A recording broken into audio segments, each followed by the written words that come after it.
Hi, it's March 23rd, 2020. We're all on coronavirus lockdown, so I hope you're staying safe and helping keep other people safe. And let's talk about today's the why people want jobs and the three wedges. So we need to do some definitions first. P is the price of widgets.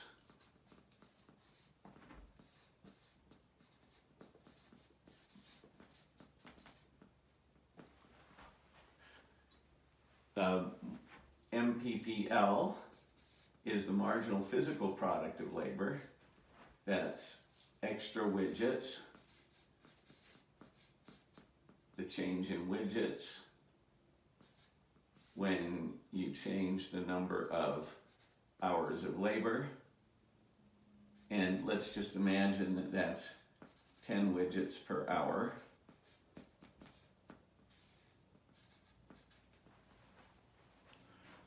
Then we have marginal revenue.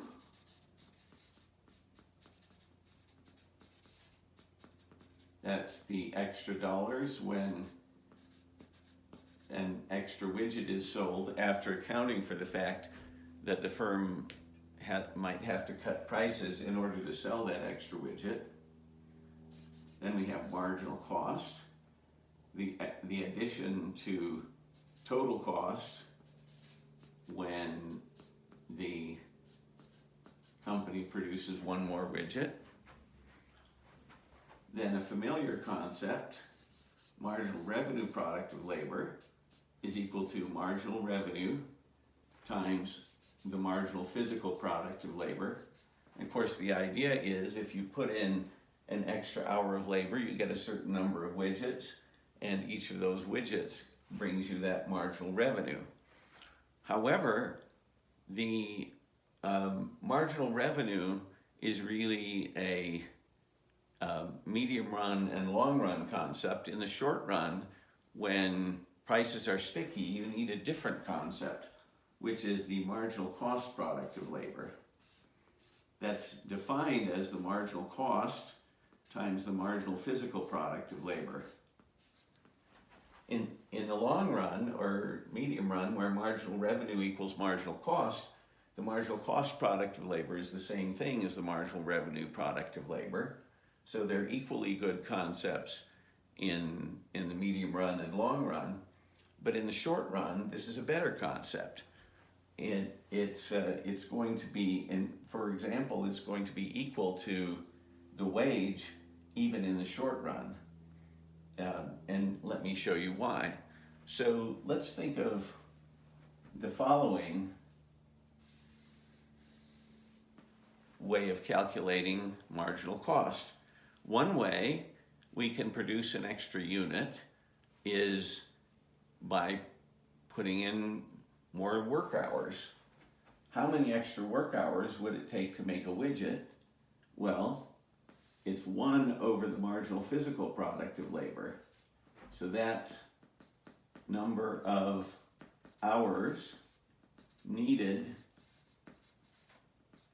to make one extra widget.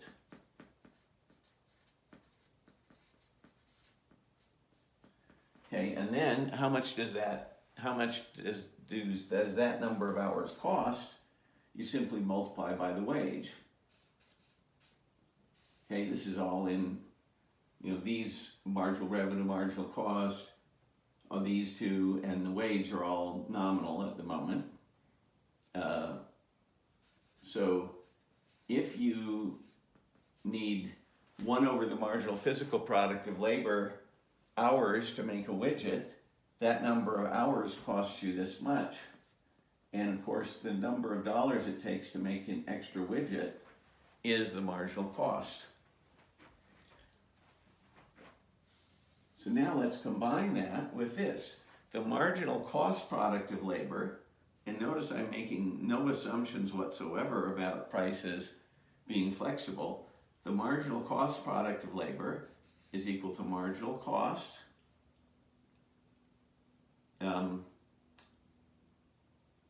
times the, is equal to marginal cost times the marginal physical product of labor. But I'm going to cross out marginal cost here and write wage over marginal physical product of labor. And then I'm just copying down this times the marginal physical product of labor. Notice this cancels with that, and you just get the wage. So the marginal cost product of labor equals the wage simply because marginal cost has to be equal to the wage divided by the marginal physical product of labor, which I argued for before. This is how many extra hours it creates it needs to create an extra widget. That's going to cost you that much. So marginal cost product of labor is equal to the wage even in the short run. Okay, we need a couple more definitions. This is the Greek letter tau. It's a small tau. And that's going to indicate the marginal tax rate.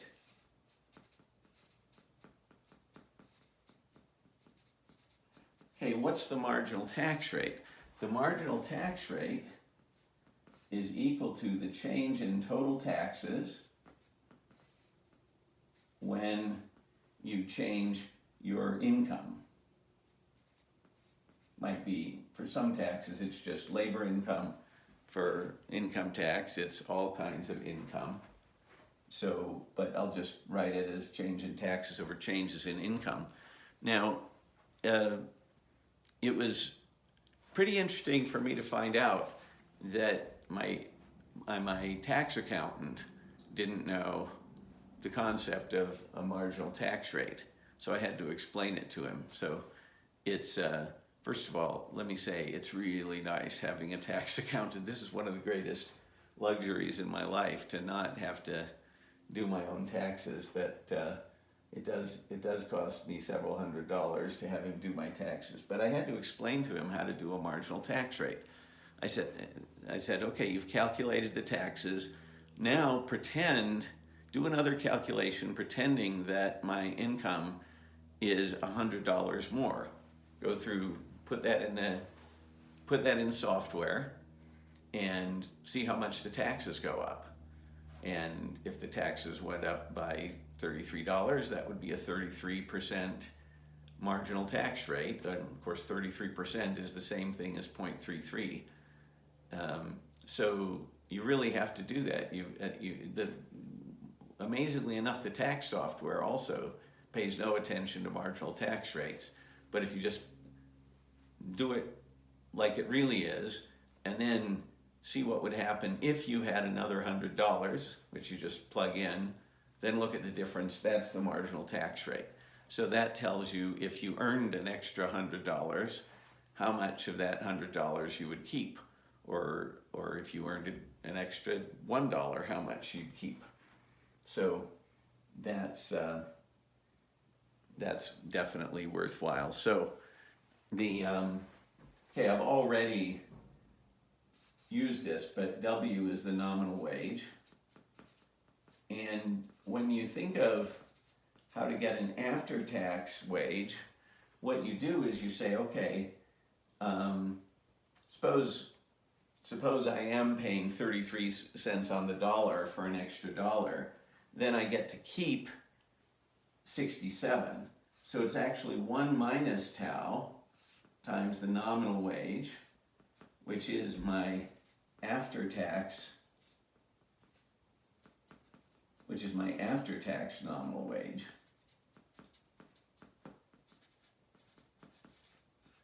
Okay, and that's going to be an important concept. Now, there's one last bit of notation that I need, but I'll just really use an abbreviation for this. I won't give it a Greek letter or anything, but OCT will mean the opportunity cost of time.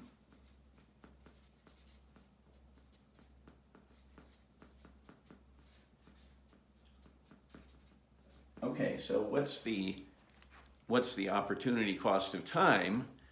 That's how valuable it is for me to be able to stay home, not work, catch up on some of my favorite shows, maybe paint the house, do some house cleaning, whatever the most valuable thing I can do when not at work, whether it's leisure or household production, doing stuff around the house to help out.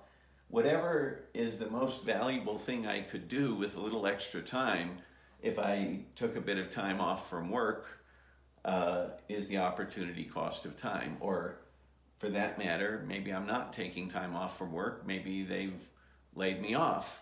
And how valuable is whatever I could do while I'm temporarily laid off, let's say. That would be my opportunity cost of time. Okay, so those are our basic concepts. Now, let's put them together. But in case you want to refer to this, I'm going to put it up over here. These are giant Post-it notes, which is a pretty cool invention. So it's a little small, but if you need to, you can magnify your screen or look up close and see that. Okay, so now what I want to do is talk about lay out a detailed example that shows the three wedges that are the reason that we want more jobs. So let's imagine that the price of widgets is $2. And as I said before, we'll imagine that the marginal physical product of labor is an extra hour can produce 10 widgets. So if that's the case, then the price times the marginal physical product of labor is going to be $20 an hour. Okay, so I'm imagining this is $2 per widget, and this is 10 widgets per hour.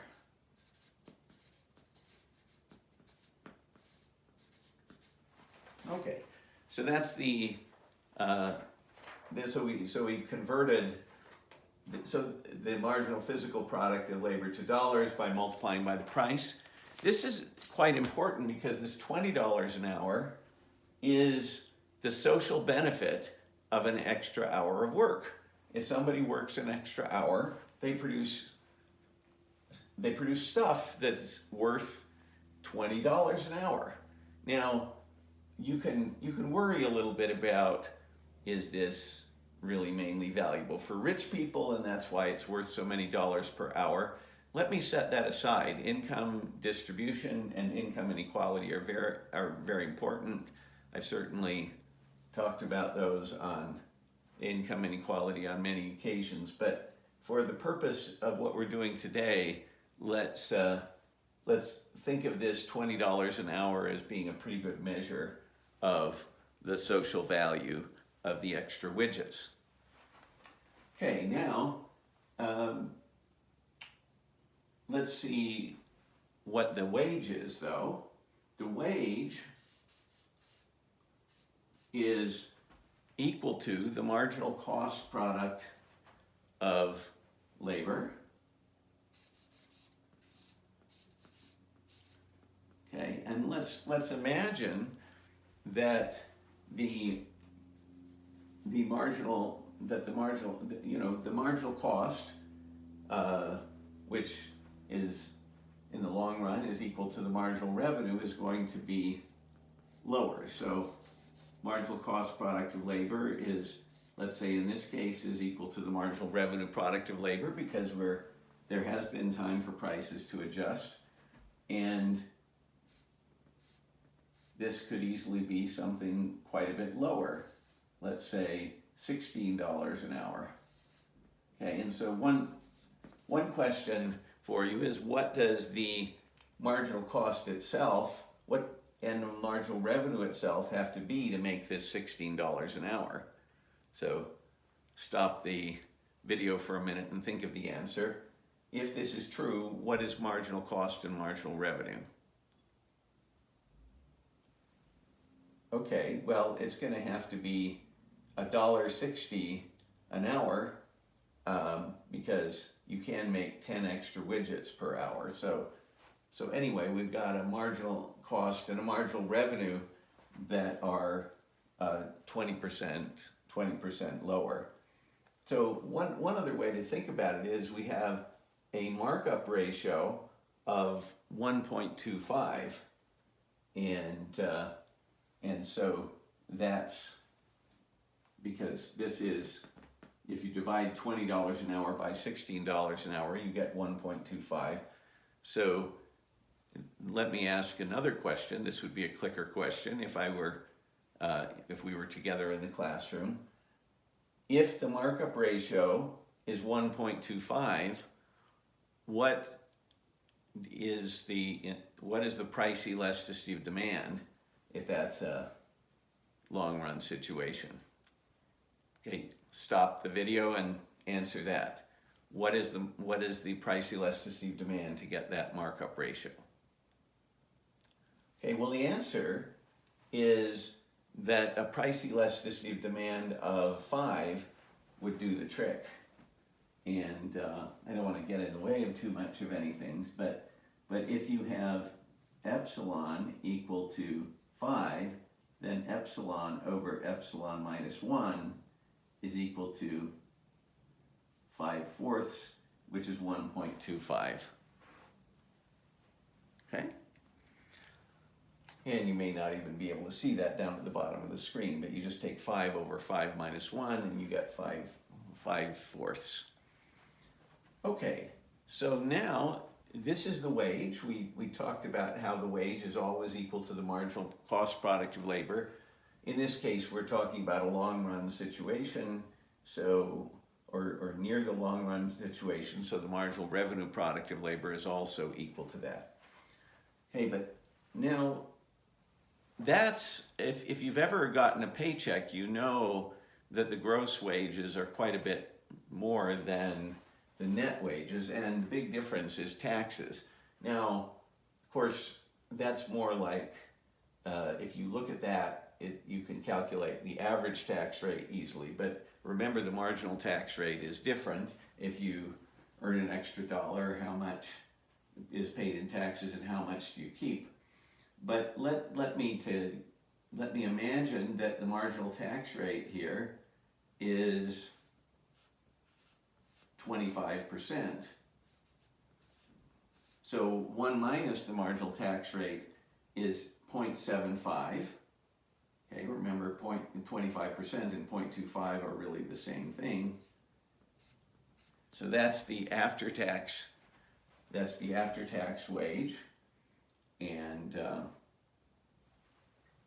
it's we can also think of it as 1 minus the marginal tax rate times marginal cost times the marginal physical product of labor. But in any case, that comes to $12 an hour. Okay, so you can see what's happening. The social value is $20 an hour. What the worker actually gets is just $12 an hour. We'll go back and talk about the wedges in a bit. And despite all that, and here I won't use the abbreviation, I'll just spell out opportunity cost of time. Despite the fact that the worker is only getting $12 an hour, there are many people who would be glad if they got a $12 an hour job, and so we're, at least relative to being unemployed, and so if they're happy to get the job, that must mean that $12 an hour that they get after taxes is, and remember that I said $12 an hour job, but it's really going to be advertised as a $16 an hour job. It's just that after taxes it gets knocked down. So then the opportunity cost of time has to be lower than $12 an hour, because if you had stuff at home that was more valuable than $12 an hour, you wouldn't want a job at all. So the people who are actually looking for jobs have a lower opportunity cost of time. And let's imagine that that's $8 an hour. Okay, so we now can talk about the three wedges. The three wedges are, first, that the price times the marginal physical product of labor, which is the social value of the output, is greater than the wage. So what a worker can produce, how valuable that is to society, is greater than the wage even before taxes. Why is there this wedge? This wedge is the imperfect competition wedge.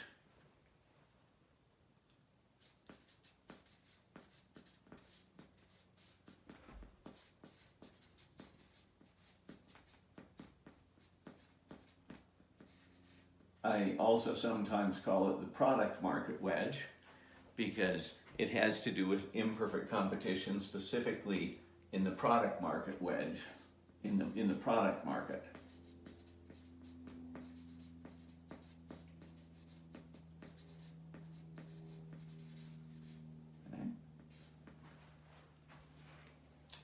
Okay. Then there's the second wedge. Where does it come from? Well, this is simply the marginal tax rate wedge.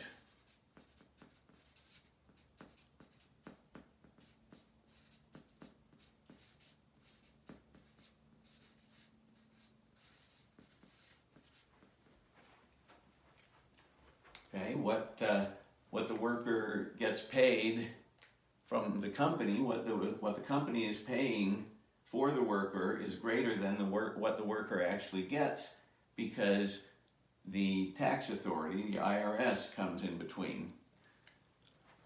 Then finally, there's the labor market imperfection wedge.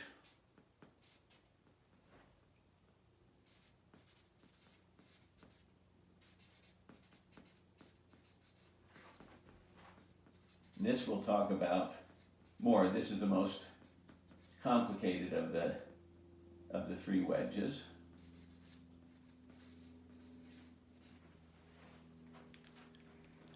So let's review this a little bit.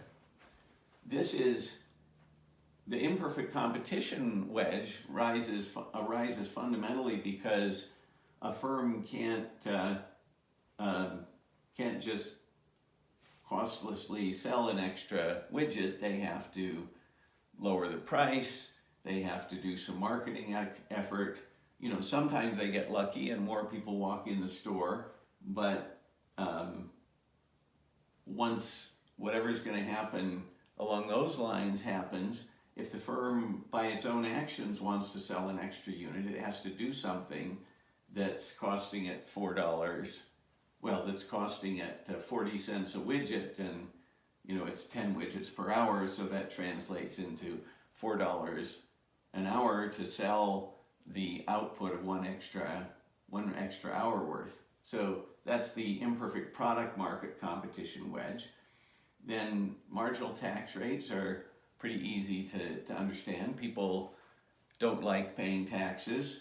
There are many reasons people don't like to pay taxes, but here we're just focusing on the fact that if you have to pay taxes, you have less in your pocket after you're done. And you know, one simple way to legally avoid taxes is to not work as hard. And so the desire to avoid taxes is putting a distortion here. I talk about them as wedges, but you can also think of it as the three distortions. Distortion and wedge means the same thing here. So, and then we'll talk more about the labor market imperfection wedge, but we know there's something here. We know that people want to get jobs as from the standpoint of a worker. So we know that workers typically value their job more than the opportunity cost of time. If they don't, they quit. If they value their job less than the opportunity cost of time, they can always quit, and people do quit their jobs. So we'll again come back to that. But notice how these correspond to the three reasons why we as a society want more jobs. And it's three different groups that cheer. If there's more employment, and it's a big deal when the government comes out with its report of how many people have jobs at the moment and whether they're full-time or part-time and everything like that. So that typically happens on a Friday. The price being above marginal cost means that a firm, if it sells an extra widget, let's say because of monetary stimulus, so it's not because of any of the firm's effort, it gets it gets $2 for an extra widget, and it only costs $1.60 a widget. So by the time you're selling 10 extra widgets, because of the monetary stimulus, now the firm has made four extra dollars. It earns this, and it only pays this for those 10 extra widgets. So the firm cheers because price is above marginal cost, and this gap measures how much the firm cheers for an extra hour's worth of widget production. Here, the government cheers because it gets more tax revenue. And remember, at least in a democracy, we own the government, and so some of us more than others perhaps, because the political system may give an advantage to rich people, but nevertheless, collectively, we own the government. And so in our role as taxpayers and recipients of government services, we should cheer too, because if the government gets more funds, it can either cut the tax rates, or it can do other stuff that we want it to do. For that matter, it can even then afford to pay on its bonds instead of defaulting. So the bondholders should be a bit happy about this too. So anyway, everybody who cares about the money in the hands of the government is going to cheer here. So firms cheer, the government and the taxpayers and the recipients of government benefits are going to cheer here. And then finally, we know, here we're going the other way around with the logic. Here we know that people cheer when they get a job, and let's talk about why. But anyway, there are three reasons why we cheer when employment goes up, and that's very nice. And of course, for more details, do look at the blog post, why we want more jobs. Okay, so let me put this up on the door over here.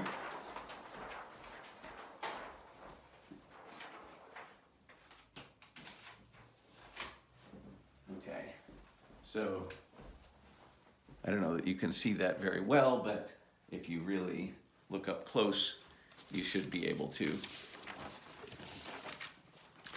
Okay, so let's now look at this question of why is the after-tax wage greater than the opportunity cost of time?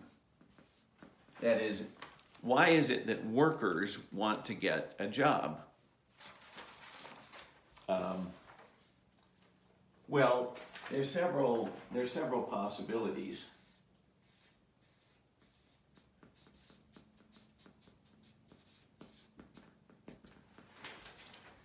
The first is a minimum wage or a similar policy.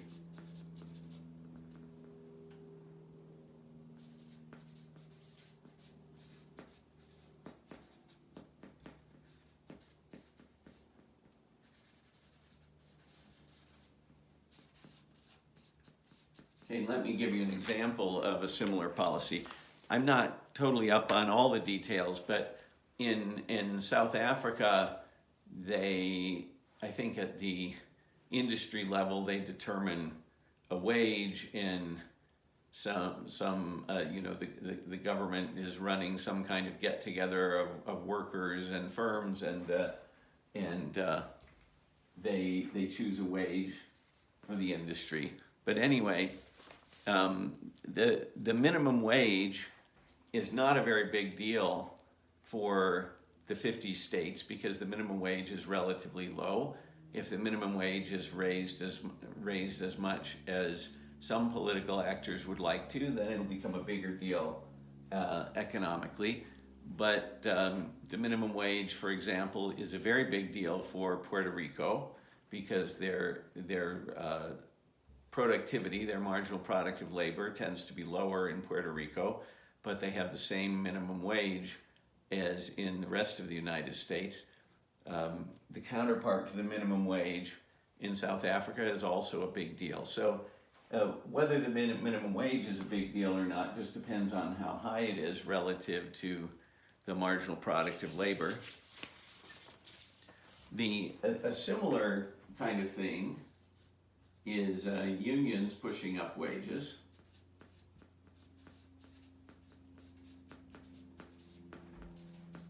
Now notice both of these tend to make a higher wage, and the higher the wage is pushed, the more likely it is to be above the opportunity cost of time.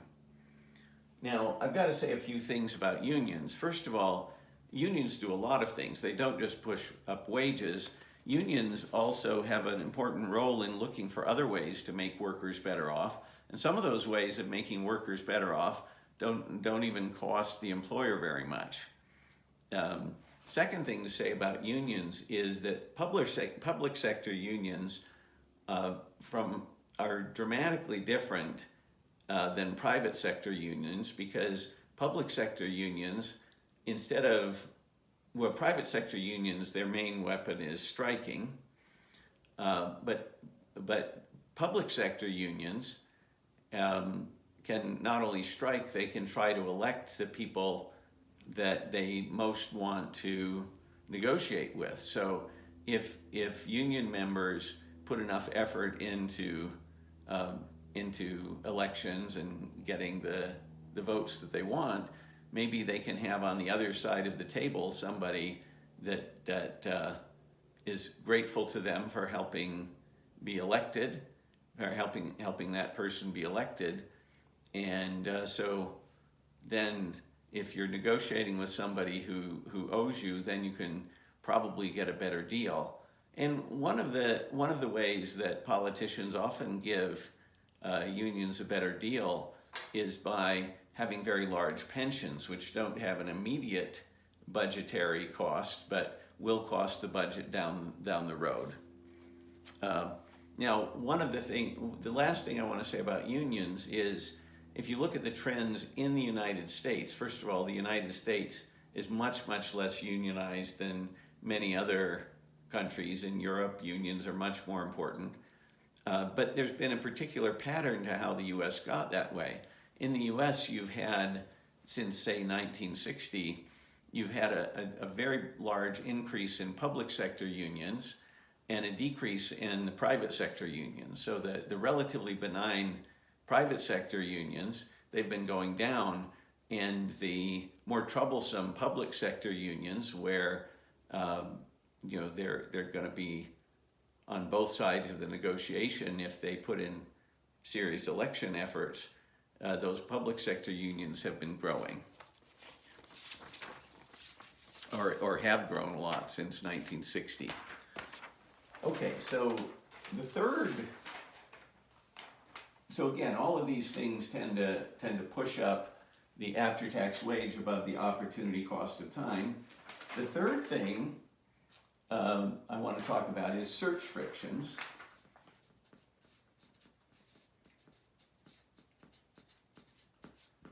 Okay, one reason you might cheer for getting a new job is that it was hard work finding that job.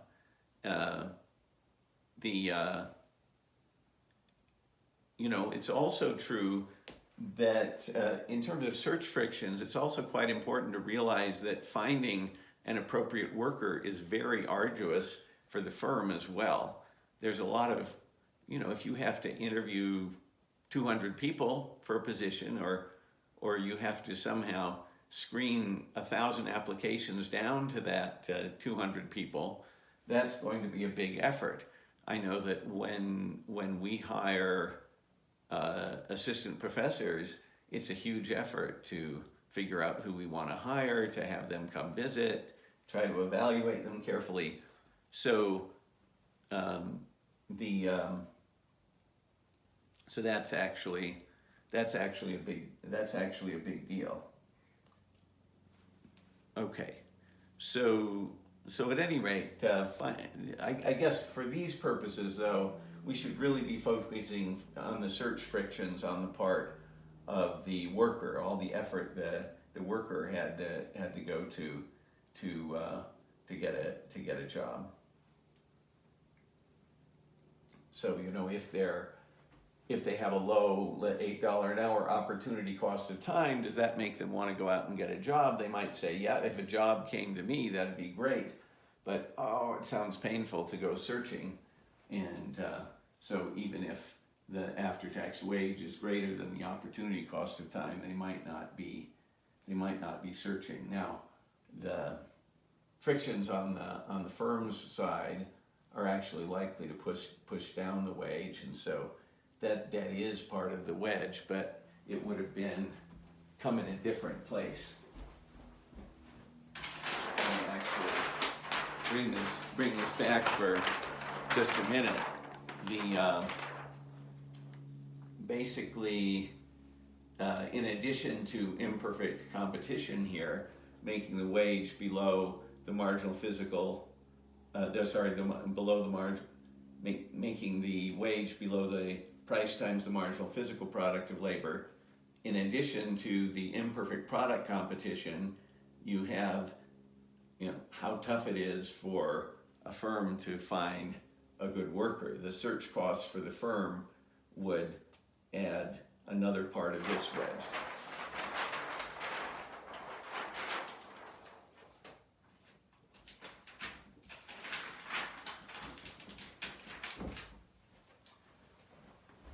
Okay, not exactly a imperfect product competition wedge, but that orange bit has really two wedges in it.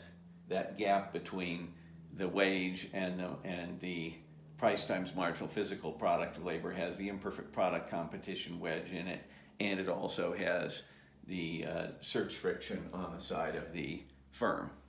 Okay, last major possibility for why the after-tax wage might be greater than the opportunity cost of time is the need to make workers value their jobs.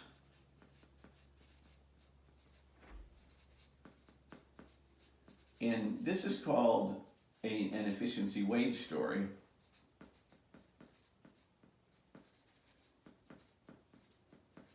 So the idea, so here I'll put in this phrase efficiency wages, because so the idea is that there are a variety of reasons that firms might actually want to have higher wages. Usually we think of firms as always wanting to have lower wages, but there are a variety of reasons they might want to have higher wages. First, the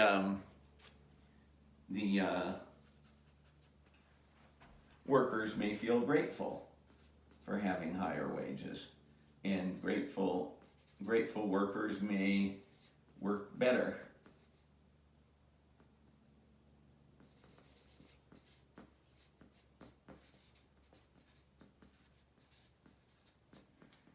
Okay, the second reason is workers, if their wage is above the opportunity cost of time, they may fear losing their job, and so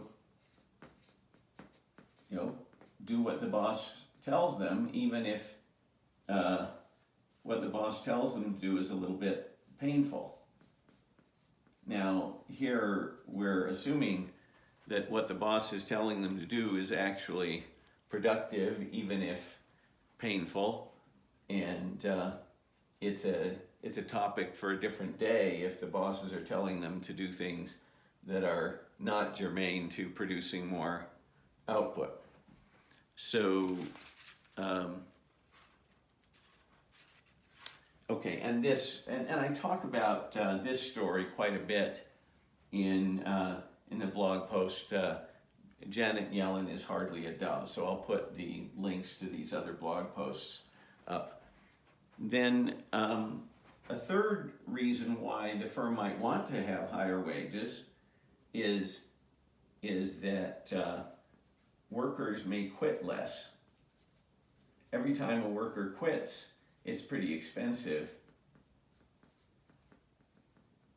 So worker attrition means you have to do all that hiring, and we talked about how costly it can be for firms to do hiring, but you not only have to find a new person, you also have to train them in some basic things. They have to know there's typically some human resources training. There's also training in their specific job. All of that ends up being quite costly. Okay, so there are a lot of reasons why you might want to make workers value their jobs so they'll feel grateful, so that they will do what you tell them to because they're afraid of losing their job, and so that they don't quit as often. All of that are versions of this efficiency wage story, and they all depend on the wage, the after-tax wage, being greater than the opportunity cost of time. So there are a lot of plausible reasons why it would be that workers are happy when they get the job. I think that this is I've done some work on efficiency wages. I'm very interested in this story, but these other things can matter too. One of the things I should point out, however, is that these may not be additive. For example, if a minimum wage or unions pushing up the wages or search frictions make the after-tax wage greater than the opportunity or cost of time, all of these things can make workers value their job. And so if you happen to have the after-tax wage higher than the opportunity cost of time for one of these reasons, then you wouldn't need as much extra here to make the workers value their job. So it's a little bit more of a this or this or this or this. Occasionally they might add on top of each other, but typically it's these things can substitute for this. If you don't have any of this, you'll still have wages higher. But if you have minimum wages or unions pushing up wages or search frictions, then there'd be less extra work for the efficiency wage story to do. Okay, so to recap, there are a lot of reasons why the social value of what's produced in an extra hour by a worker is going to be higher than the opportunity cost of time. And so as a society, we'd like to have employment be higher. And the firms cheer, the government cheers, and the workers themselves cheer when employment goes up. And you can see this whenever there's a new employment report. It's absolutely clear that everybody's talking like higher employment is a good thing. I got to remind you again, that is not true in the basic models that are taught in principles of microeconomics. In those models, they don't have these features, and the employment is exactly right. If employment were in the models of principles of micro, if employment were higher, it would be slightly too much. And if employment were lower, it would be slightly too much. But there is no sense in which those basic models and principles of micro, in which more employment is a good thing. more employment being a good thing is one of the most fundamental things about the real world that gives the flavor to macroeconomics. It's because of these three wedges that make the social benefit of an extra hour of work greater than the social cost that we have all the flavor that there is to macroeconomics. Now, that doesn't mean we always want to stimulate the economy as much as possible, because then we'd get inflation and it's really not sustainable. But we do wish for employment to be higher other than those kinds of limits, and we honestly should think of various long-run measures that that can reduce these wedges and raise employment. Trying to close the gap just with monetary policy could get us hyperinflation, but there are many other long-run supply-side policies that we could do, and some of those are talked about in some of those I talk about in Janet Yellen Is Hardly a Dove. Well, thanks for listening, and hope that you have a good day. Bye.